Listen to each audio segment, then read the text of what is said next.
Ah, grabing init migo. Umaga pa lang yan migo, mainit na. Kahapon migo, maulan yung panahon. Ngayon, mainit na naman. Gawa ng nakalipas na yung bagyo. Nasa parteng West Philippines Sea na yata. So yun, magandang umaga nga pala sa ating mga subscribers. At nadagdagan na naman migo. Maraming salamat po sa inyo lahat sa suporta po ninyo ng ating video.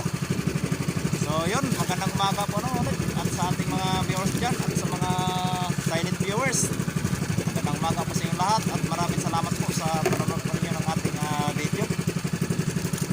So yun migo, update lang tayo migo sa binta natin kahapon migo.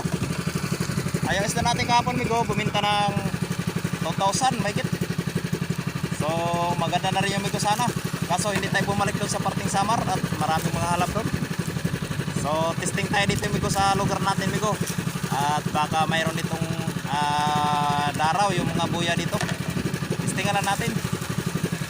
So yan migo, itong buya ito migo, yan ang una nating tinistingan. Yung buyang yan.